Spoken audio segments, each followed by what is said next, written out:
শিশুকন্যাকে ধর্ষণ করে খুনের ঘটনার পর চাঞ্চল্য ছড়িয়েছিল এলাকায়। শুরু হয়েছিল রাজনৈতিক তরজা, আর শেষ পর্যন্ত গত 31শে অক্টোবর ফারাক্কার শিশুকন্যা ধর্ষণ করে খুনের ঘটনায় সাজা ঘোষণা করা হলো দুই যুবকের। দীনবন্ধু হালদার ও শুভজিৎ হালদার নামে দুজনকে দোষী সাব্যস্ত করা হয় বৃহস্পতিবার। শুক্রবার ঘোষণা করা হয় সাজা।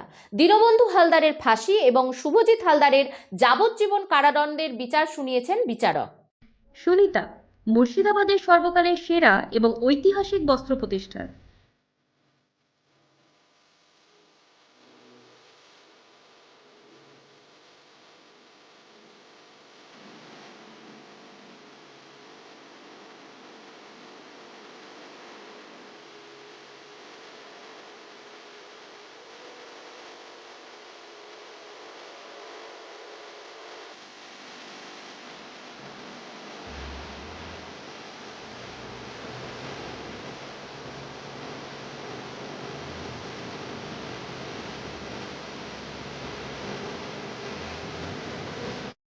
বিয়ের কেনাকাটা থেকে শীতের পোশাক, নামি ব্র্যান্ড, সেরা দাম, একটাই নাম, সুনিতা।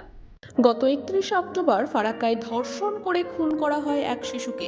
সেই ঘটনায় শুক্রবার জঙ্গিপুর মহকুমা আদালতের বিচারক একজনকে ফাঁসি ও একজনকে যাবজ্জীবন কারাদণ্ড ও 10 লক্ষ টাকা জরিমানার নির্দেশ দিল আদালত।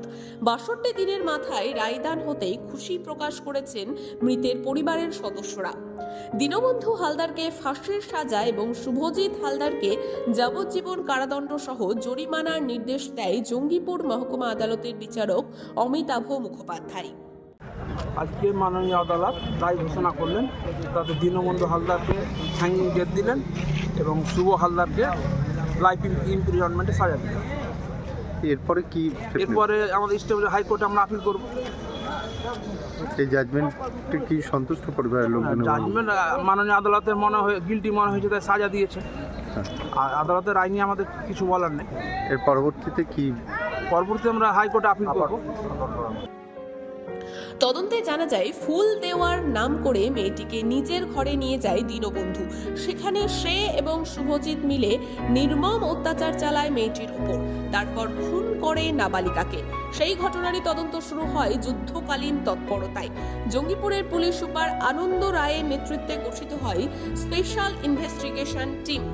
15ই অক্টোবর গ্রেপ্তার করা হয় দুই অভিযুক্তকে। যাবতীয় তথ্য প্রমাণ একত্রিত করে মাত্র 21 দিনের মধ্যে আদালতে জমা দেওয়া হয় চার্জশিট।